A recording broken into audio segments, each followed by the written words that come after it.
نحمده ونصلي على رسوله الكريم الأمين المكين الحميد الرحيم. بسم الله الرحمن الرحيم. تبارك الذي بيده الملك وهو على كل شيء قدير. الذي خلق الموت والحياة ليبلوكم أيكم أحسن عملا وهو العزيز الغفور. الذي خلق سبع سماوات طباقا ما ترى في خلق الرحمن من تفاوت وارجع البصر هل ترى من فطور ثم ارجع البصر كرتين ينقلب إليك البصر خاسئا وهو حسير. قال الله تبارك وتعالى في الكلام المجيد والفرقان الحميد في مقام آخر: إن الله وملائكته يصلون على النبي يا أيها الذين آمنوا صلوا عليه وسلموا تسليما. اللهم صل على سيدنا مولانا محمد وعلى آل سيدنا ومولانا محمد وبارك وسلم عليه. بے شمار حمد ثنا تسبیح تحلیل تمجید تقبیر رب العالمین کی ذاتی والا صفات کے لیے جو مالک کی کل کائنات، جو خالق کی کل کائنات، جو رزاق کی کل کائنات، جس کی قبضہ قدرت میں شش جہاد، جس کی قبضہ قدرت میں ساری مخلوقات، جس کی شان انما امرہ اذا اراد شیئا ان یقول له کن فیکون، جس کی شان اللہ لا الہ الا هو الحی القیوم لا تأخذہ سنۃ ولا نوم له ما فی السماوات وما فی الارض من ذا الذی یشفع عنده الا بإذنہ، جن کی شان واسع کرسی السماوات والارض، جن کی شان تبارک الذی بیدہ الملک وهو علی کل شیء قدیر، جن شان الذی خلق الموت والحیاة، جن شان انہ علیم بذات الصدور، جو یحیی و یمیت کا مالک، جو حی قیوم، جو سمیع بصیر، جو حنان منان، جو اسماء الحسنی کا سزاوار، جس مالک کے لا یزال میں بے شمار نعمتوں کے ساتھ ساتھ یہ کرم فرمایا کہ ہمیں ایمان کی دولت عطا فرمائی۔ پیارے آقا علیہ الصلوۃ والسلام کی ذات والا صفات پر درود شریف پڑھنا بڑی فضیلت اور برکت کا عمل ہے۔ آقا علیہ الصلوۃ والسلام کی ایک فرمان عالی شان کا مفہوم ہے: جو بندہ ہمہ وقت میرے اوپر درود پاک پڑھتا رہے گا، اس کو دونوں جہان کے لیے یہ درود کفایت کر جائے گا۔ دونوں جہان کے اس کے مسائل، دشواریاں، معاملات حل ہو جائیں گے۔ اللہ تعالیٰ اس کی مصیبتیں دور کر دے گا، اس کے گناہ بخش دے گا، اس کو کامیابی اور کامرانی عطا فرمائے گا۔ دنیا جہان کے اندر اور آخرت کے اندر اللہ کے مقبول بندوں کے دلوں کے اندر اس کی محبت ڈال دے گا۔ آج میری گفتگو کا جو حاصل ہے وہ آقا علیہ الصلوۃ والسلام کی اس فرمان عالی شان کو کچھ کھول کے عرض کرنا ہے۔ میرے لجپال آقا علیہ الصلوۃ والسلام کا فرمان مقدس نشان ہے: من قال لا الہ الا اللہ فدخل الجنہ، جس بندے نے دل سے کہے، مان کر، تسلیم کر کر کہہ دیا کہ میں کہتا ہوں لا الہ الا اللہ محمد رسول اللہ، وہ جنت میں ضرور داخل ہوگا۔ تو یاد رکھیں، یہ لا الہ کیا ہے اس کو سمجھنا ہے، اور محمد رسول اللہ نے یہ سمجھایا ہے۔ محمد رسول اللہ کون ہے؟ ہمارا ہر وقت ایمان کا یہ ٹاپک ہوتا ہے، یہ گفتگو ہوتی ہے۔ میرے آقا صلی اللہ علیہ وسلم کی لسان الہی سے، اللہ تعالیٰ کی عطا کردہ مقدس زبان سے نکلے لفظ ہمارا ایمان ہے، اس پہ ایمان لائے بغیر ایمان مکمل نہیں ہوتا۔ آقا علیہ الصلوۃ والسلام نے فرمایا کہ جس نے کہا دل سے لا الہ الا اللہ، یہ میں نے دل سے سمجھانے کے لیے بتایا کیونکہ یہی مفہوم بنتا ہے۔ جس نے کہا کہ میرا معبود، یعنی میں جس کی عبادت کرتا ہوں اللہ کے سوا، کوئی اور نہیں ہے۔ اور پھر وہ بندہ کیا ہوا، جنت میں وہ داخل ضرور ہوگا۔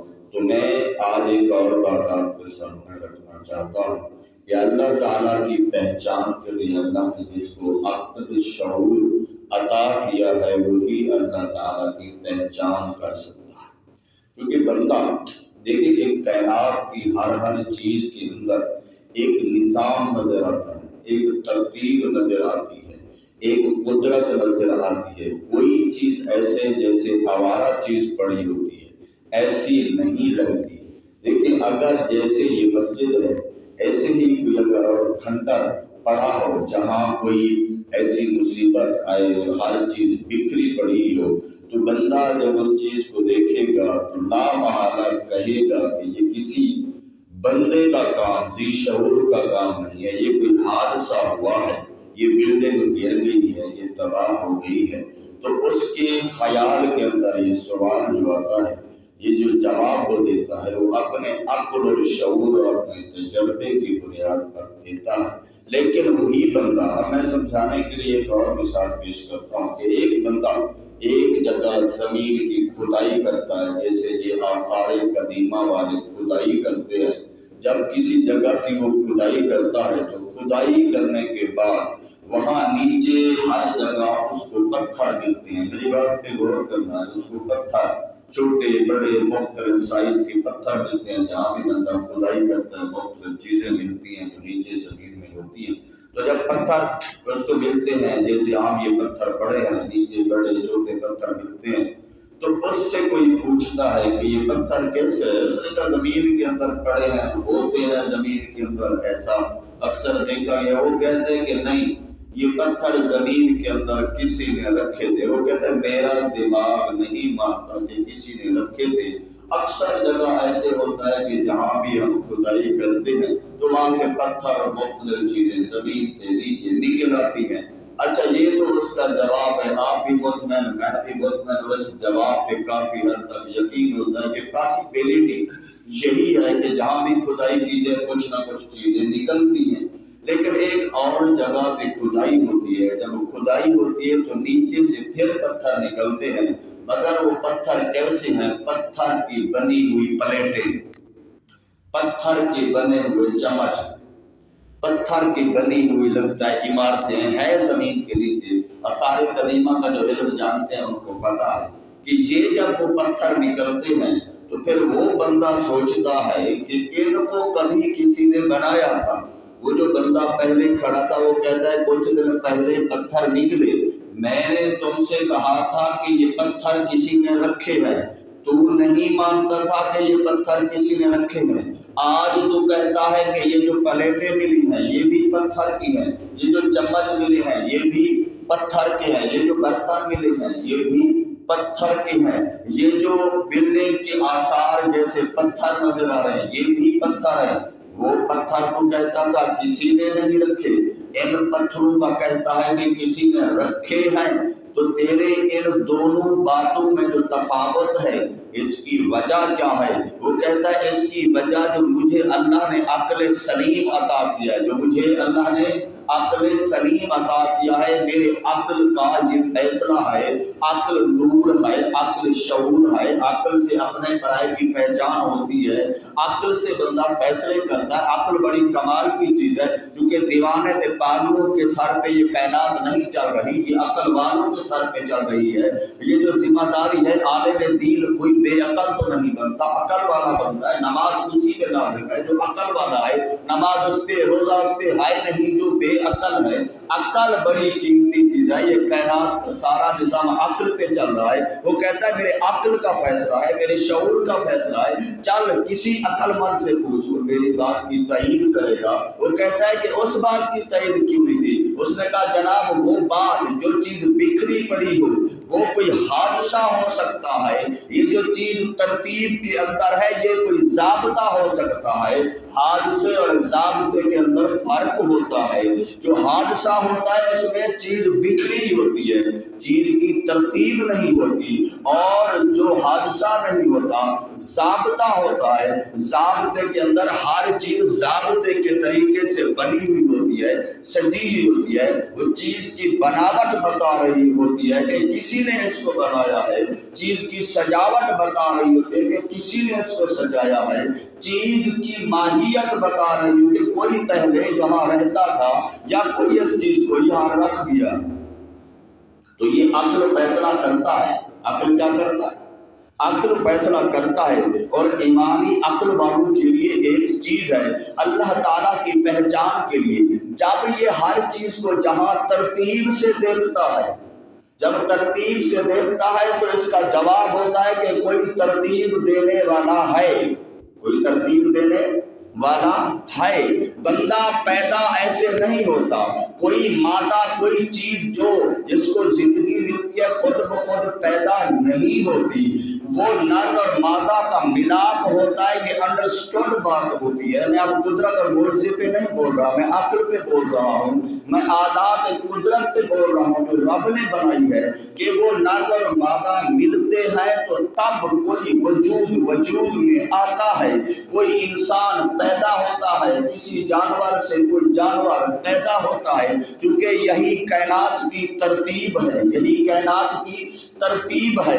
تو اس ترتیب کے ساتھ جو نظام چل رہا ہے، لگتا ہے کوئی ترتیب بنانے والا ہے، کیونکہ جو ترتیب سے چیز ہوتی ہے اس کو کوئی ترتیب دینے والا ہوتا ہے، وہ منصوبے کے تحت ہوتی ہے۔ جس کے اندر منصوبہ نہیں ہوتا وہ حادثے کے تحت ہوتی ہے۔ تو کائنات کی ہر چیز کے اندر منصوبہ، کوئی درخت آپ نے کبھی نہیں اگایا کہ بیج نہ ڈالا ہو اور درخت اگایا ہو۔ درخت اگنے کے اندر جو ترتیب ہے یہ ہے کوئی جو نظام ہستی چلا رہا ہے وہی خدا ہے، جو نظام ہستی چلا رہا ہے وہی خدا ہے، یہ ترتیب بتا رہی ہے۔ ارے سورج کو دیکھا، ہمیشہ ادھر سے نکلتا ہے ادھر غروب ہوتا ہے، اس کی ترتیب بتا رہی ہے، کوئی تو ہے جو نظام ہستی چلا رہا ہے وہی خدا ہے، ادھر سے ابھرتا ہے ادھر سے غروب ہوتا ہے۔ یہ ہم نے ہر دور میں دیکھا، سردیوں کا موسم ہو تو سر سے دور ہوتا ہے، گرمیوں کا موسم ہو تو سر کے قریب ہوتا ہے۔ تو یہ کوئی تو ہے جو نظام ہستی چلا رہا ہے وہی خدا ہے۔ کبھی اپنی مرضی سے نظام چلتا تو رات کو بھی سویرا لگتا، رات کو بھی روشنی ہوتی، دن کو بھی اندھیرا ہو جاتا، اندھیرا کبھی دن کا نام ہوتا، کبھی رات روشنی کا نام ہوتا۔ ایسا نہیں، رات کا نام رات ہے، رات کے معاملات ترتیب کے ساتھ ہر روز آتے ہیں۔ کوئی تو ہے جو نظام ہستی چلا رہا ہے وہی خدا۔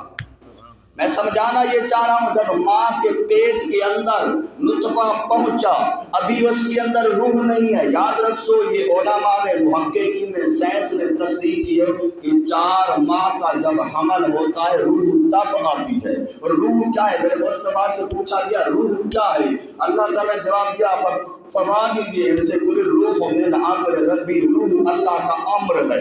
روح کیا ہے؟ اللہ کا امر ہے۔ یہ میں نہیں سمجھا پاؤں گا، بس اتنی بات سمجھیں، اس پہ بحث پہ نہیں جاتے۔ میں بتا رہا ہوں یہ سب کچھ ضابطے کے تحت ہے، حادثے کے تحت نہیں ہے۔ جو ضابطے کے تحت چیز ہو اس کو کوئی ضابطہ بنانے والا ہوتا ہے۔ اچھا، آپ مسجد میں آئے، یہ انڈرسٹوڈ بات ہے، کسی مستری نے بنائی ہے، کسی مستری نے بنائی ہے، یہ خود بخود نہیں بن گئی، یہ گارڈروں کی ترتیب، ان کے درمیان کا فاصلہ بتا رہا ہے کہ یہ منصوبے کے تحت بنی ہے، یہ بلب کی انداز بتا رہا ہے کہ یہ منصوبے کے تحت لگی ہے۔ ارے یہ جو جھنڈیاں لگی ہیں مخصوص جگہ پہ ان کو ٹانکا گیا ہے، تو یہ بتا رہا ہے کہ کسی نے منصوبے کے تحت ان کو لگایا ہے۔ اگر ایسے کوئی آ کے پھینک دیتا جھنڈیاں تو بتا دیتے کہ کسی بے شعور نے پھینک دی ہے۔ یہ منصوبے کے تحت نہیں ہے، حادثے کے تحت ہے۔ تو میں سمجھا رہا ہوں کہ منصوبے کے پیچھے منصوبہ ساز ہوتا ہے، منصوبے کے پیچھے منصوبہ ساز ہوتا ہے۔ یہ پوری کائنات اللہ تعالیٰ نے ہمیں فکر دی، اللہ تعالیٰ نے بتایا کہ اس کے اندر غور کر، تجھے ہر چیز کے اندر ایک منصوبہ نظر آئے گا، کمال درجے کا منصوبہ نظر آئے گا، اور منصوبے ساز کو سوچ، اس کے کمال کو دیکھ، پھر منصوبہ ساز کی قدرت کو سوچ، پھر تجھے پتا چلے گا کوئی تو ہے جو نظام ہستی چلا رہا ہے، وہی خدا۔ تو میں یہی عرض کر رہا ہوں، ماں کے پیٹ کے اندر تھا، 4 ماہ کے اندر جب ہوا تب روح آئی، جب روح آئی تو دل دھڑکنا 4 ماہ کے بعد شروع ہوا، جب دل دھڑکنا شروع ہوا، مگر اس وقت غذا کھاتا تھا ناف سے۔ ارے جب 4 ماہ سے پہلے روح نہیں آئی تھی تو پھر اس وقت نطفے سے لے کر پھر یہ لوتھڑا بنا، لوتھڑے سے گوشت بنا، ہڈی بنی، پھر اس نے لباس بنا، یہ جو بڑھ رہا تھا اس وقت کون چلا رہا تھا؟ روح تو 4 ماہ کے بعد آئی، جو پہلے چلا رہا تھا وہ بھی اس کا امر تھا، ترتیب کے ساتھ، جو 4 ماہ کے بعد آیا وہ بھی اس کا امر ہے، وہ بھی ترتیب کا حصہ ہے، یہ خود بخود کچھ نہیں ہو گیا۔ پھر جب یہ ماں کے عضو سے باہر آیا، وہاں اس کو غذا کی ضرورت اپنی ترتیب سے منصوبہ ساز نے ناف کے ذریعے دی، حل شدہ تھی، ہضم شدہ تھی، بنا بنایا خون تھا، سارے جسم میں گردش کر رہا تھا، جو ماں کھاتی اس کو مل جاتا تھا، جو ماں پیتی اس کو مل جاتا تھا۔ ماں کمزور، بچہ کمزور، ماں تندرست، بچہ تندرست۔ ارے یہ انڈرسٹوڈ بات ہے کہ کوئی تو ہے جو ماں کے پیٹ کے اندر الذی یصور فی الارحام کیف یشاء، جو اندر منصوبے سازی کرتا ہے۔ کروڑوں انسان کو دیکھ، آنکھیں وہی، یہ ابرو وہی، یہ پپلیاں وہی، ہونٹ وہی، مگر سب کے دیکھ سب کچھ وہی، مگر سب علیحدہ جدا ہوتے ہیں، صرف انگوٹھے کا نشان ہی ہر ایک کا جدا منصوبہ ساز نے نہیں رکھا۔ تیرے چہرے کے خد و خال ظاہری طور پر بالکل قریب ہے، پر اتنے بعید ہے، دور سے کہتے ہیں یہ فلاں ہے، یہ فلاں ہے، یہ فلاں ہے، یہ فلاں۔ کوئی بھی ہے جو یہ منصوبہ سازی کر کے ترتیب دے رہا ہے، کوئی بھی ہے جو نظام ہستی چلا رہا ہے، وہی خدا۔ سمجھ آ گئی؟ پھر وہ جب ماں کے پیٹ سے باہر آ گیا، ماں کے پیٹ کے اندر منصوبہ ساز نے اس کو ناف سے غذا دی، جب باہر آیا اس کی شعور کے اندر، جب ابھی شعور کا کوئی کلیہ اس پہ لاگو نہیں ہوتا، ماں کے سینے پہ 2 دودھ کی نہریں جاری کر دی۔ ارے پیٹ کے اندر تھا، مقام غلاظت کے اندر تھا تو خون پیتا تھا، جب مقام تقدیس کے اندر آیا، جہاں کلیے لگتے ہیں طہارت کے، اس کو نہلا کر، ارے پستان کو دھو کر، پھر کہا اب اس کو کس نے رہنمائی کی کہ ڈھونڈتا ہے پورے بدن کو مگر پیتا ہے صرف سینے پہ، اس کو پتا ہے، اس کو پتا کس نے دیا ہے؟ وہ منصوبہ ساز، کوئی تو ہے جو نظام ہستی چلا رہا ہے، وہی خدا ہے۔ اس نے اس کو ترتیب بتا دی، کیسے؟ اس نے ہدایت دے دی، وہ جو منصوبے سے کام کرتا ہے یہ بتا رہا ہے۔ یہ سینے کے اندر یہ جو نجدین ہیں 2 جو نہریں اس نے دیکھی، یہ اس نہر سے وہ دودھ پی رہا ہے، غذا کھا رہا ہے، یہ اللہ نے اس کی غذا کبھی ماں کے پیٹ کے اندر رکھ دی، پھر ماں کے سینے کے اوپر رکھ دی، جب یہ کچھ مزید تندرست ہوا، کمانے کے لائق ہوا، اس کی روزی زمین کے اندر رکھ دی، کہا اب سینے سے اٹھ، پہلے پیٹ میں آیا، تجھے پیٹ میں میں نے جو دیا وہ دے دیا تیری محنت کے بغیر، پھر تو آ گیا دنیا کے اندر، محنت کی ابتدا ہوئی، تجھے چوسنا تو پڑا مگر وہ بھی غذا تیرے قریب رکھ دی، میں نے وہ غذا قریب رکھ دی۔ سوچ تو صحیح، کوئی تو ہے جو تیرے پیٹ کے اندر نظام کرتا ہے، تو پیدا ہوا تو نظام کرتا ہے، پھر جب تو کچھ مزید شعور والا ہوا، میں نے بتایا کائنات کے اندر تیری روزی روٹی کے میں نے خزانے رکھ دیے ہیں، پھر یہ زمین سے نکلتے ہوئے اناج کو پیستا بھی ہے، اٹھے ہوئے پھلوں کو کھاتا بھی ہے، ان سے پھر روزی حاصل کرتا ہے، یہ ساری ترتیب بتا کے کہا اپنی پیدائش سے لے کر درخت کی پیدائش سے لے کر درخت کے تناور ہونے سے، اپنی پیدائش سے لے کر اپنے تناور ہونے تک ساری منصوبہ سازی کو دیکھ، کوئی تو ہے جو نظام ہستی چلا رہا ہے، وہی خدا، کوئی تو ہے نا جو نظام ہستی چلا رہا ہے، وہی خدا ہے۔ ارے اس نظام کو دیکھ کے تو سوچتا نہیں؟ افلا یتدبرون القرآن افلا یعقلون افلا یشعرون، تجھے شعور نہیں ہے؟ ارے جب شعور ہے، جب عقل ہے، تو اللہ تعالیٰ سورۃ ملک کے اندر جس کو اکثر پڑھا جاتا ہے، اللہ نے کمال کی بات کی کہ تبارک الذی بیدہ الملک وہو علی کل شیء قدیر، اس کے قبضہ قدرت کے اندر، اس منصوبہ ساز کے منصوبے کے تحت ہر چیز ہے، وہ ہر چیز پہ قادر ہے۔ الذی خلق الموت والحیات، جس نے زندگی اور موت کی بھی تخلیق فرمائی ترتیب سے، ایکم احسن عملا، تاکہ پتہ چلے تم میں سے صحیح عمل کون کرتا ہے۔ وہو العزیز الغفور، وہو العزیز الغفور، جو اللہ تعالیٰ بہت ہی بخشش کرنے والا ہے۔ اللہ بھی خالق سبع سماوات، یہ غور کرنے کی بات ہے، وہی رب ہے جس نے 7 آسمانوں کو بنایا، یہ منصوبے کے تحت بنے ہوئے ہیں، یہ کھڑے ہیں تو کسی نے ہر دیکھیں یہ دیوار خود بخود نہیں کھڑی، کسی منصوبے ساز نے اس کے نیچے پلر لگا دیے ہیں۔ آسمان بغیر پلر کے کھڑا ہے، اس کے امر کے پلر سے کھڑا ہے۔ کوئی تو ہے جو جس نے آسمان کو ترتیب سے رکھا ہوا ہے، پھر 7 آسمانوں کو رکھا ہوا ہے۔ اللہ تعالیٰ فرماتا ہے ذرا غور کر، کون ہے جس نے ان کو ترتیب سے رکھا ہوا ہے؟ الذی ما تری فی خلق الرحمن من تفاوت، اللہ نے فرمایا یہ منصوبے کے تحت ہے۔ الذی خالق الرحمن، جو تیرے رحمان رب نے چیز کو بنایا، اس کے اندر تو کوئی منصوبہ سازی کے اندر فرق نہیں ڈال پائے گا، یہ ہر شے ترتیب کے اندر ہے، تفاوت نہیں ہے، ڈفرینس نہیں ہے، تجھے اس کے اندر فرج البصر هل تری من فطور، اللہ تعالیٰ فرماتا ہے ہر طرف دوڑانا دی، دیکھ کوئی ترتیب کے اندر فرق ہے، ہر چیز منصوبے نظام کے تحت چل رہی ہے۔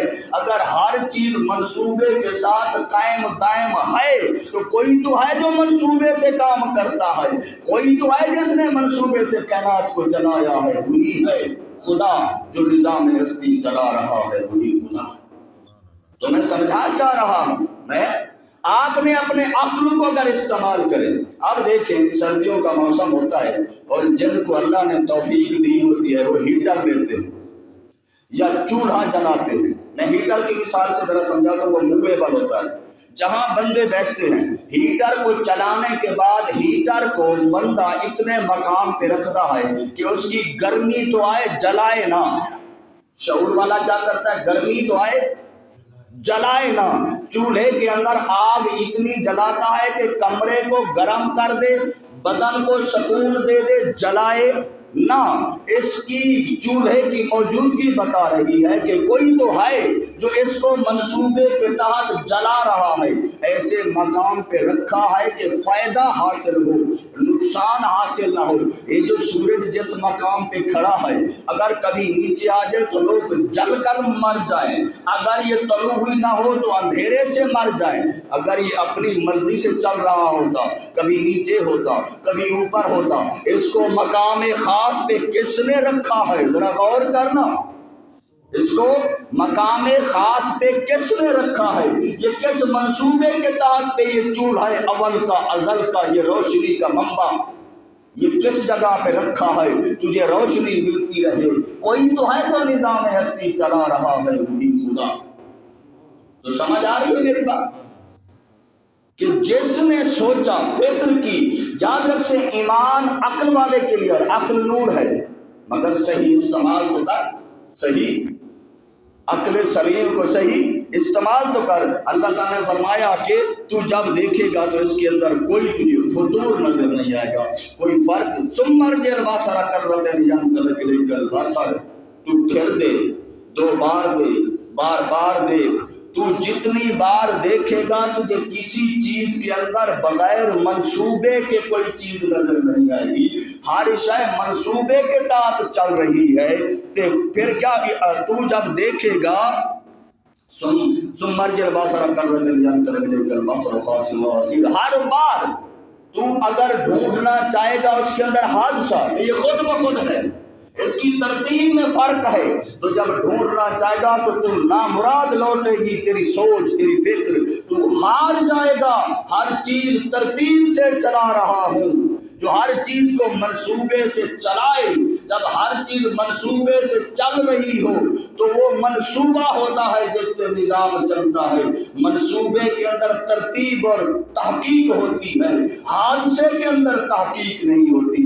حادثہ کائنات کے اندر اگر تجھے نظر آتا ہے، لوگ کہتے ہیں حادثہ ہوا اور چیزیں بن گئی. ارے حادثے سے بنتی تو ترتیب نہ ہوتی. یہ ترتیب بتا رہی ہے کوئی تو ہے جو نظام ہستی چلا رہا ہے. کوئی بات سمجھ آ رہی؟ کوئی تو ہے جو نظام ہستی چلا رہا ہے، وہی خدا ہے. تو بندے ذرا غور کر. میں نے حدیث مبارکہ یہ پڑھی، من قال لا الہ الا اللہ فداخلہ الجنہ. اچھا کچھ لوگ یہ سمجھیں گے لفظ لا الہ الا اللہ تک ہے. ایک لوگ کہتے ہیں کہ تم الحمد شریف پڑھ لو ایک بار اور 3 بار قل شریف پڑھ لو، ایصال ثواب کرتے ہیں. اس وقت آپ کتنا پڑھتے ہیں؟ الحمد بس پوری سورۃ فاتحہ پڑھتے ہیں. تو کیا آپ سمجھ گئے کہ کہنے والا کہنا کیا چاہتا ہے؟ اس نے اس پورے عمل کا نام بتا دیا ہے. اس عمل کا نام جو ہمیں عام فہم جاتا وہ تھا الحمد. اس نے بتا دیا کہ سورۃ فاتحہ پڑھو، قل پڑھ لو، تو یعنی سورۃ اخلاص ساری پڑھ لو یا بس قل اتنا لفظ کہہ دو. تو یہاں جو کہہ دیا من قال لا الہ الا اللہ، یہی بات ہے کہ پورا کلمہ جس نے مان کے پڑھ لیا وہ داخل جنت ہوگا. وہ کیا ہوگا؟ داخل جنت ہوگا. تو اس کے اندر لفظی معنی تو یہ ہے لا الہ الا اللہ محمد رسول اللہ، کہ کہہ دے بندہ لا الہ، کوئی عبادت کے لائق نہیں ہے. یا اللہ کی بات نہیں ہو رہی، یاد رکھے، یا اللہ کی بات ایک لحاظ سے الہ کی بات ہو رہی ہے. اللہ تعالیٰ کی ایک خاص صفت ہے کہ وہ الہ بھی ہے. وہ الہ بھی یعنی جس کو عبادت کے لائق سمجھا جائے وہ اللہ ہے.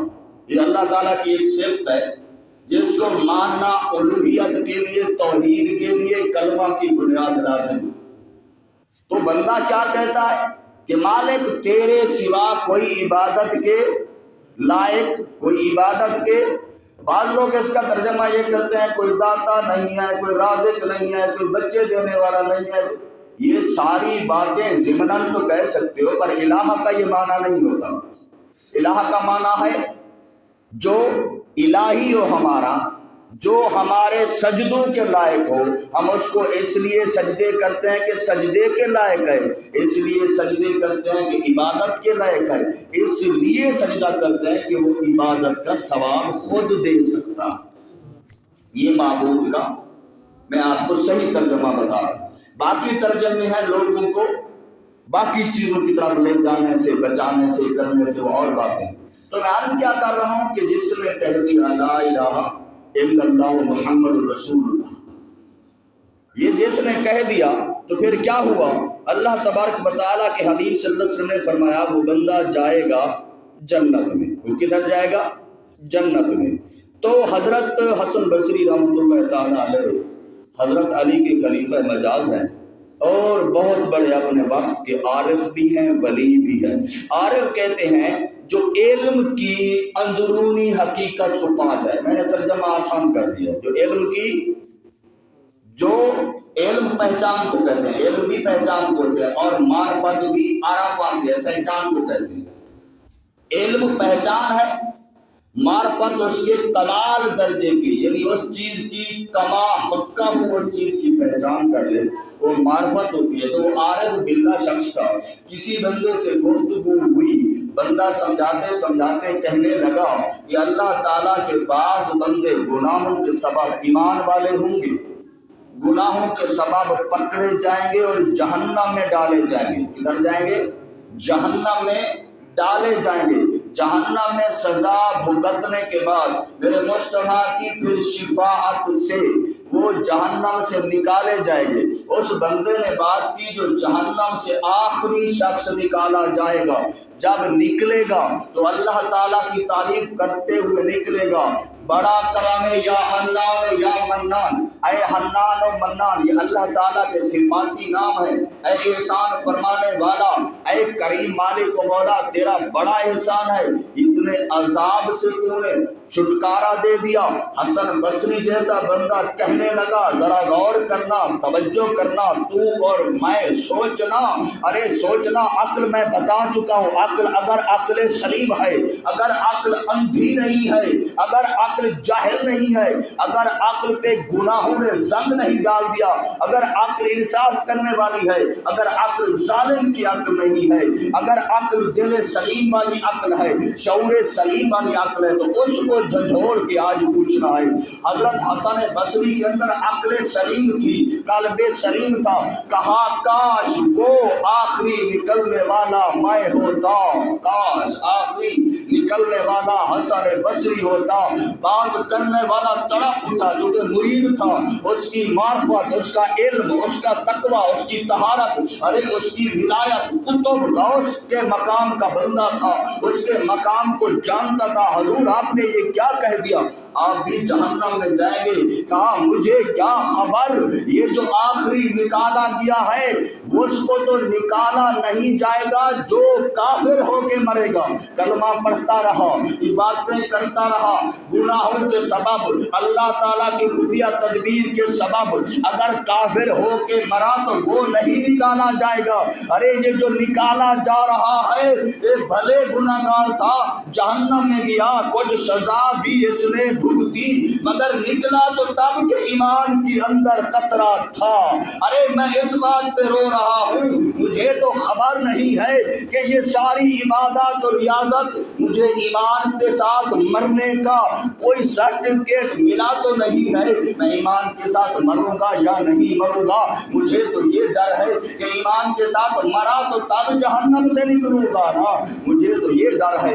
ارے میرے اور تیرے گناہ کیسے ہیں؟ ارے کہا یہ جاتا ہے کہ جس کو خدشہ اور ڈر ہی نہیں ہے کہ میں ایمان کے ساتھ مروں گا یا نہیں مروں گا، تو خطرہ اس کو زیادہ ہے، وہ ایمان کے ساتھ نہیں مرے گا، اس کا ایمان چھین لیا جائے گا۔ یہ ہمارے نعت خوانوں کے خوش فہم کلام نے، یہ جو جس چیزوں نے ہمیں ڈالا ہوا ہے، خدا کی قسم نعت سننا اچھا، یہ بھی ایک عبادت ہے، مگر نعت کا اکثر کلام لکھا ہے شعراء کا، اور شعراء کی اکثر تعداد علماء کی نہیں ہے، جہلاء کی ہے، محبت میں کچھ سے کچھ کہہ دیتے ہیں مگر بندے کے نفس ظالم کو گمراہ کر دیتے ہیں۔ ہوتا یہ ہے وہ جو کچھ تم کرتا پھرے اس فکرے کی عجیب تشریح نکال لیتے ہیں، ہم رسول اللہ کے، جنت رسول اللہ کی، ارے اس کا مقصد تو نے کیا نکال لیا؟ عبادت ریاضت کی ضرورت نہیں ہے، تو یہ کس حدیث کا ترجمہ ہے، یہ کس آیت کا ترجمہ ہے؟ جنت رسول اللہ کی سچ صحیح بات، مگر کن معنوں میں؟ صدیق اکبر کی راتیں یبیتون لربہم سجدا وقیاما میں کیوں گزری؟ صدیق اکبر اپنی داڑھی کو پکڑ کر جو افضل البشر بعد الانبیاء ہے وہ کیوں روتا تھا؟ ارے غوث پاک جن کی تو گیاری منواتا ہے عید والے دن کیوں رو رہا تھا؟ پوچھا گیا حضور آپ کیوں رو رہے ہیں؟ کہنے لگا میں اس لیے رو رہا ہوں، کہتے ہیں کل عید ہے، ہمیں نہیں پتا کہ عید ہے یا وعید ہے، اس کے روزے قبول ہوں اس کی تو عید ہے، مجھے نہیں پتا کہ میرے قبول ہوئے کیا نہ ہوئے، میرے لیے تو پتہ نہیں عید ہے یا وعید ہے۔ ارے جن کو ڈر ہوتا ہے، لوگ جب عیدیں مناتے ہیں ان کو ڈر ہوتا ہے، شیخ عبد القادر جیلانی کو ڈر تھا جو میرے مصطفیٰ کا نسل سے بندہ ہے، حسنی حسینی سید ہے، اس کو ڈر ہے، اور تو نے اس شعر کا مطلب یہ نکال لیا کہ جنت رسول اللہ کی، ہم رسول اللہ کے۔ ارے رسول اللہ کے اس لیے کہتے ہیں کہ شفاعت ملے گی، ارے جس کو شفاعت ملی تو جہنم سے نکلا، مگر رب نے پکڑ لیا، مصطفیٰ صلی اللہ علیہ وسلم کو اللہ نے منع کر دیا کہ میں اس کو سزا دوں گا، تو پھر تیرا کیا بنے گا؟ تو میں سمجھانا یہ چاہ رہا ہوں کہ یہ بات سمجھنے کی ہے، غور کرنے کی ہے کہ اگر پکڑ لیا خدا نے تو پھر بندہ کیا کرے گا؟ جب یہ عقل سلیم ہے، یہ سوچنے کی بات ہے کہ بندے کو غور کرنا ہے کہ میرے ساتھ کیا ہوگا۔ حسن بصری غور کرتا تو کہا گیا کہ بندے تو بھی غور کر، تو بھی سوچ کہ اللہ تعالیٰ کی بارگاہ کی پیشی سخت ہے، کیا چیز ہے؟ اللہ کے بارگاہ کی پیشی بڑی سخت ہے، اور اس سخت پیشی کے اندر بندے نے ایمان کے ساتھ جانا ہے۔ من قال لا الہ الا اللہ، جس نے صرف زبان سے کہنا نہیں ہے، بندے کے لیے کیا حکم ہے؟ الف لام میم ذالک الکتاب لا ریب فیہ، یہ بے شک یہ جو کتاب ہے، میں پہلے سمجھا چکا ہوں، جیسے کہتے ہیں کہ پڑھو سورت اخلاص، پڑھو قل شریف، اس سے مراد لفظ قل نہیں ہوتا، پوری سورت ہوتی۔ اور یہاں جو کہا گیا ذالک الکتاب لا ریب فیہ، یہ جو قرآن مجید ہے اس کے اندر شک نہیں ہے، ھدی للمتقین، یہ متقی لوگوں کے لیے ہدایت ہے۔ کیا بس یہ ایک آیت کافی ہے؟ میرے دوست یہ ایک آیت کافی نہیں ہے، کہا گیا یہ سارا قرآن پڑھ، اس پہ عمل کر، تب پڑھے گا وہ، عمل وہ کرے گا جس کو اللہ کا ڈر ہوگا۔ جب ڈر رکھ کے قرآن کو پڑھے گا پھر ھدی للمتقین، پھر یہ ساری کتاب کو سمجھنے والا، اب یہاں پڑھنے کا ہم نے بھی اور معنی دیا ہوا ہے، اس کو سمجھ کر پڑھنے والا، اس کو سمجھنے کی خاطر پڑھنے والے کے لیے یہ ہدایت ہے۔ سامنے تو صرف قرآن پڑھا ہے ثواب کی خاطر، قرآن آیا تھا عمل کی خاطر، ثواب بھلے ساتھ ساتھ ملتا رہتا ہے، اصل اس کا پیغام ہے، اس کو سمجھنا ہے کہ رب کا پیغام کیا ہے، رب کا پیغام کیا ہے، اس کو سمجھ کر اس پہ عمل کرنے والا کامیاب ہوگا، ورنہ بندہ کامیاب نہیں ہوگا۔ تو جس نے کہا من قال لا الہ الا اللہ، تو جب کہا تو میں نے کتنی مثالیں دی، ہر چیز کی ترتیب بتا رہی ہے، چیخ چیخ کر بتا رہی ہے، کوئی تو ہے جو نظام رسمی چلا رہا ہے، ہر چیز کی ترتیب بتا رہی ہے، ہر چیز کی ترتیب سمجھا رہی ہے کہ یہ سارا کچھ اگر منصوبے کے ساتھ چل رہا تو پھر کون ہے؟ ہمیں کہا گیا الذین یؤمنون بالغیب، وہ لوگ جو ایمان لے آتے ہیں غیب پر، کس پر؟ غیب پر ایمان لے آتے ہیں۔ وہ یقیم الصلاۃ، جب غیب پر ایمان لے آتے ہیں تو پھر کیا کرتے ہیں؟ نماز قائم کرتے ہیں، پڑھنے کا لفظ نہیں ہے۔ وَمِمَّا رَزَقْنَاهُمْ يُنْفِقُونَ، جو کچھ رب نے ان کو دیا ہے وہ اللہ کی راہ میں خرچ کرتے ہیں، اللہ کی راہ میں خرچ کرتے ہیں۔ پہلے ہے یؤمنون بالغیب، ایمان کی شرط ہے غیب پر ایمان لانا، جس پہ اللہ کو آپ لوگوں نے دیکھا ہے، یہ ساری نظام قدرت کی چیزیں، یہ دیکھنے کے بعد کیا آپ اللہ کو پہچان گئے تھے؟ اگر چیزوں کی ترتیب دیکھنے کے بعد آپ اللہ کو پہچان گئے تھے تو پھر ساری ہر دور کے اندر نبی کیوں آئے؟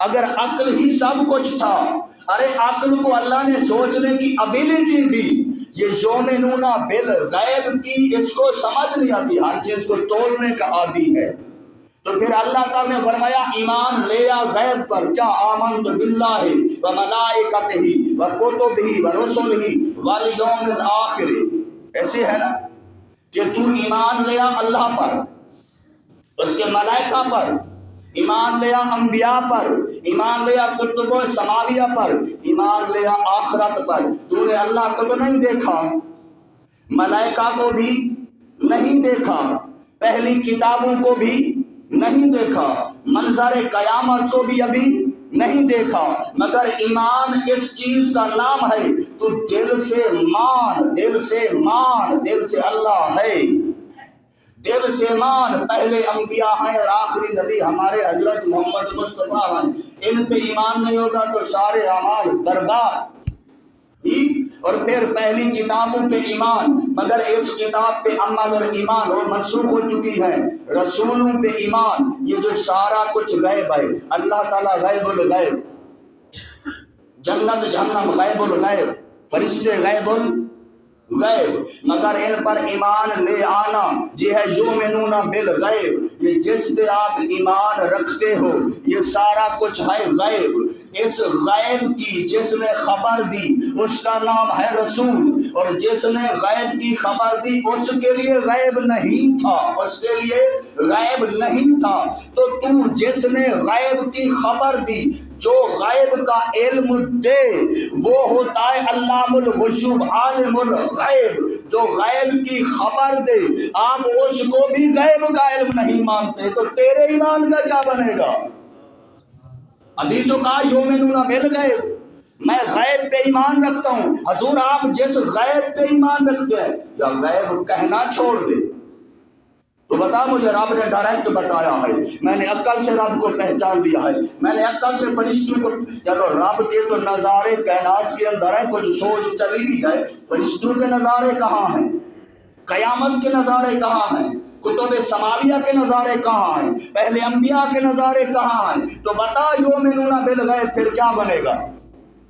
اللہ تعالیٰ نے بتا دیا غیب ہے، اللہ کی ذات غیب الغیب ہے، فرشتے غیب الغیب ہیں، جنت جہنم غیب الغیب ہے، مگر اس سارے غیب کے درمیان جس کے سامنے بے عیب بھی غیب نہیں ہے اس کو مانتا جا، اس کو مان جا، وہ جو بتاتا جائے اس پہ ایمان لاتا، یہی تیرا یؤمنون بالغیب تو قیمتی ہے۔ میرے مصطفیٰ کے غیب علم کو مان کر مان لے، اس نے جو کہا خدا ہے، پھر وہ تو کہے گا کیسے ہے، وہ تجھے دلیلیں دے گا، قرآن دلیلیں دے گا، تب ایمان ہوگا۔ ایک بندے نے اگلے دن ایک کمال کی بات کی، اس نے کہا کہ میں ایک جگہ بڑے بڑے افسران، گزٹڈ افسران، یہ جب محرم آتا ہے، میلاد کا مہینہ آتا ہے تو ایک کمیٹی ہوتی ہے انتظامیہ کی، تو وہ ہر مسجد سے یا بڑے بڑے مساجد کے ذمہ دار علماء کو بلایا جاتا ہے، کبھی ادھر آؤ امن قائم رکھنا ہے، تو وہاں ایک میٹنگ ہوتی ہے اور وہاں سارے جو انگلش میڈیم پڑھے ہوئے ہوتے ہیں اور ان کی گفتگو بھی عجیب ہوتی ہے۔ وہ ایک عالم صاحب بتا رہے تھے کہ ہم جب وہاں گئے، اس نے کہا مولوی صاحب میں آج تمہیں آسان کلیہ بتاتا ہوں، میں آج تمہیں یعنی ڈسپینسر کہے سرجن کو، میں تجھے آسان کلیہ بتاتا ہوں کہ آپریشن کیسے کرنا ہے، تو پھر کیسے؟ اس نے کیسے؟ اس نے کہا یہ جو تم نے اتنا قیمتی سامان رکھا ہوا ہے، یہ سٹیرائزڈ تم نے کمرہ رکھا ہوا ہے، ہر چیز کو سٹیرائل کیا ہے، جراثیم سے پاک کیا ہوا ہے، صاف کمرہ رکھا ہوا ہے، میں کہتا ہوں اس طرح کرتے ہیں، اٹھاتے ہیں ایک چھری، رکھتے ہیں آگ کے اندر، رکھتے ہیں پیٹ کے اندر، جراثیم بھی مر جائیں گے، پیٹ بھی کٹ جائے گا، بچہ نکال لیں گے، یہ تو نے کیا منصوبے کھڑے کیے ہیں؟ وہ کہے گا اس عقل کے اندھے کو باہر لے جاؤ، اس عقل کے اندھے کو باہر لے جاؤ، اس کو پتہ ہی نہیں اب اس سے کیا بحث کی جائے اس سے۔ تو اس کہنے لگا حضور ہمارے لیے قرآن کافی ہے، کہنے کو فکرہ کمال کا تھا، جیسے اس نے کہا چھری کافی ہے، کہنے کو فکرہ کمال کا تھا، قرآن کا بھی ہے۔ اس نے کہا ہر ایک کے اختلاف ہیں، یہ حدیث ضعیف ہے، یہ حدیث حسن ہے، یہ حدیث صحیح ہے، یہ کچھ معاملات اسماء الرجال کے، تو یہ ساری باتوں پہ تو کوئی کچھ کہتا ہے، کوئی کچھ کہتا ہے، میں کہتا ہوں قرآن پہ تو سارے متفق ہیں، فکرہ کمال کا تھا، قرآن پہ سارے متفق ہیں، ہر چیز کو چھوڑ دیتے ہیں اور قرآن پہ ہی فیصلہ کر لیتے ہیں، بس سارے قرآن پہ اکٹھے ہو جاتے ہیں تاکہ جھگڑا ختم ہو جائے۔ آپ نے فرمایا خدا بننے کی کوشش نہ کرے، چلو تیری بات پہ آ جاتے ہیں، حدیث کو چھوڑ دیتے ہیں کیونکہ اس میں اختلافات کی باتیں کھڑی ہیں۔ تو میں تم سے سوال کرتا ہوں، یہ قرآن کی آیت ہے الحمدللہ رب العالمین، تیرے پاس وحی آئی ہے، یہ قرآن کی آیت ہے، یہ قرآن کی آیت ہے، قل هو اللہ احد اللہ الصمد، یہ قرآن کی آیت ہے، یہ فلاں فلاں آیت قرآن کی آیت ہے، یہ تیرے پاس وحی آئی ہے کہ تو فیصلہ کرے گا کہ یہ قرآن کی آیت ہے؟ یہ تو مصطفیٰ کی زبان بتائے گی، وہ حدیث ہے، ارے حدیث سے قرآن ثابت ہو رہا ہے، جس سے قرآن کی نص ثابت ہو رہی ہے، جس سے قرآن قرآن کہلاتا ہے، ارے ظالم تو اس کا انکار کرتا ہے۔ اب بات سمجھ آئی؟ قرآن کو قرآن کی آیت کس نے بنایا؟ میرے مصطفیٰ کے فرمان میں، میرے مصطفیٰ کے فرمان نے۔ تو مصطفیٰ کا فرمان نہیں مانتا، صلح کرانا چاہتا ہے، نماز کہتی ہے، نماز کا حکم ہے قرآن میں، اقیموا الصلاۃ، نماز قائم کرو۔ کوئی سوال کرے قرآن میں دکھاؤ نماز کہتے کس چیز کو ہے؟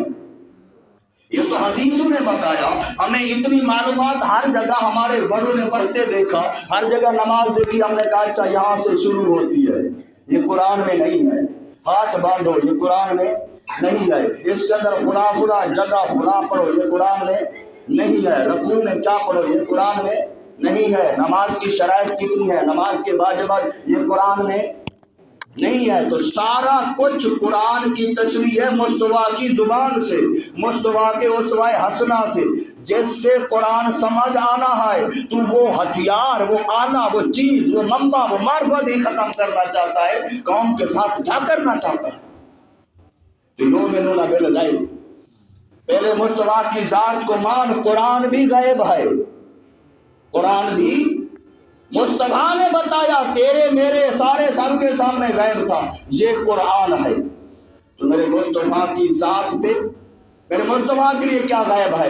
آپ لوگ پچھلے دن معراج ہوئی، ابھی معراج کی باتیں ہو رہی ہیں، جو مانتا ہے چلو دور نہ مانے، اتنا تو مانتا ہے، میرے مصطفیٰ نے جبریل کو دیکھا، جو مانتے ہیں دیکھا وہ جواب دے، دیکھا، میرے مصطفیٰ نے جبریل کو دیکھا، فرشتوں کو دیکھا، اندہ سدرۃ المنتہا، وہاں جا کر آپ نے جنت المأوا یعنی جنت کو بھی دیکھا، جہنم بھی ساری دیکھ آئے، آپ نے جا کر تمام انبیاء کو مسجد اقصی کے اندر نماز پڑھائی، دیکھ آئے، ان کو دیکھ آئے، قبروں میں کھڑے نمازی پر نماز پڑھتا انبیاء کو دیکھا، دیکھ آئے، آسمانوں پہ ملاقاتیں ہوئی، دیکھ آئے، ارے یہ جو سب کچھ دیکھ آئے، جو تیرے میرے سب کے لیے غیب ہے، اس کے لیے غیب نہیں شہادت ہے، اس کے لیے کیا ہے؟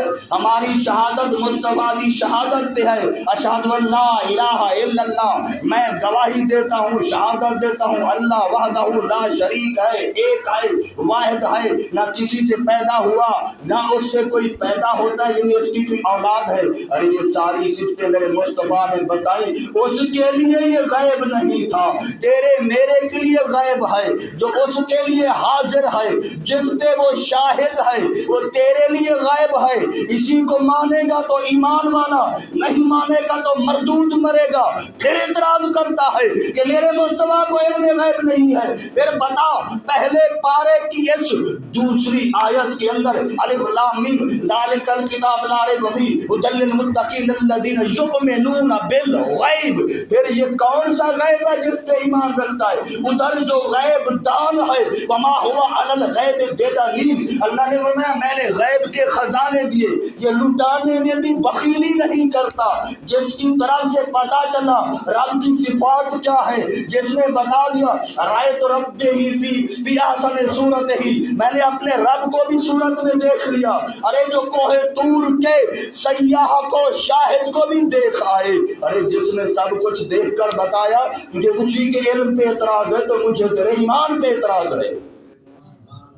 پھر یہ کیسا ایمان ہے؟ یا تو یؤمنون بالغیب کو کاٹ دے، یؤمنون باللہ کہہ دے، پھر سوال ہوگا تجھے کیسے پتہ چلا کہ اللہ ہے؟ تو یؤمنون بالغیب سے پہلے جس جگہ سے یہ علم غیب ملا اس کو بھی پتہ نہیں ہے، تو کیا تجھے پتہ ہے؟ اچھا، سب سے کمال کی بات کی حضرت احمد رضا نے، اس نے کہا جس سے خدا ہی نہ چھپا، سب سے بڑی قیمتی چیز کیا ہے جو رب چھپا لیتا، جو ساری کائنات سے چھپا ہوا ہے، ہر جگہ عیاں بھی ہے، نہاں بھی ہے، شعور والا اندازے لگاتا ہے، کوئی تو ہے جو نظام ہستی چلا رہا ہے، یہ سچی بات، مگر نظر تو نہیں آیا، چیز نے کوئی ڈائریکٹ بول کے تو نہیں کہا، مگر پھر بھی جس نے ادھر سوچ کو لگایا وہ محمد رسول اللہ کی ذات والا صفات ہے، جس کے سامنے سب سے قیمتی ذات، قیمتی سمجھانے کے لیے کہہ رہا ہوں، سب سے عظمت والی ذات نے بھی بے نقاب ہو کر دیدار کرا دیا، باقی سونا چاندی چیزیں چھپانے سے کیا فائدہ؟ باقی چیزیں چھپانے سے کیا فائدہ؟ اتنا بڑا غیب تو مانتا ہے میرے مصطفیٰ، سر کی آنکھوں سے دیکھ آئے، اور باقی چیزیں غیب رکھ کے کیا کرے گا؟ چلو مان لیا رکھ لیے غیب، تو نہ مان، تیرے کس کام کی؟ اور تیرے کام کی چیز تو ہے کہ انبیاء کو دیکھنا، میرے مصطفیٰ دیکھا ہے، انبیاء کی صفات کو دیکھنا وہ دیکھا ہے، اللہ تعالیٰ کا دیدار کرنا وہ دیکھا ہے، کتب سماویہ کی تصدیق کرنا وہ کر گئے، قیامت کے منظر کو، قیامت کے اندر شرابی کبابی بے نمازی جو بھی جہنم میں جائے گا جو ذکر ہے وہ قیامت کے بعد حساب کے بعد جائے گا، میرا مصطفیٰ سب کو پہلے دیکھ آیا ہے، عذاب کھاتے ہوئے دیکھا ہے۔ ارے جو عمل پذیر نہیں ہوا، جو واقعہ وقوع پذیر نہیں ہوا، جو اس کو دیکھ لے، یہ جو یؤمنون بالغیب ہے، پھر بھی تجھے اعتراض ہے کہ غیب ہے کہ نہیں ہے؟ اور تجھے وہ لگتا ہے میں داڑھی بڑی ساری تھی، قرات کا مار کی کرتا تھا، ڈاکٹر صاحب ہم ان کے پاس بیٹھے، بندہ بڑا ذہین ہے۔ ارے ابو جہل بھی بڑا ذہین تھا، بڑا کم کہلاتا تھا، اس کے پیچھے کیوں نہیں جاتا؟ اس سے یاری کیوں نہیں لگاتا؟ ارے شیطان بڑا ذہین تھا تو فرشتوں کا استاد تھا، کیا اس کو عقل اور ذہن نے بچا لیا؟ کیا عبادتوں نے بچا لیا؟ ہر چیز میں عزت کا معیار یہی ہے رب کی بارگاہ میں، اس کے عزت والے نبی کی عزت پہ عزت لٹا دے، پھر تیری عزت دیکھ کیسے ہوتی؟ کیا کر اس پہ اپنا سب کچھ دھن من تن، اپنی ہر چیز اپنے نبی کی ذات پہ لٹا دے، پھر کیا ہوگا؟ پھر اللہ تعالیٰ کی بارگاہ سے تجھے کامیابی و کامرانی ملے گی۔ تو میں یہ عرض کر رہا تھا دوستان محترم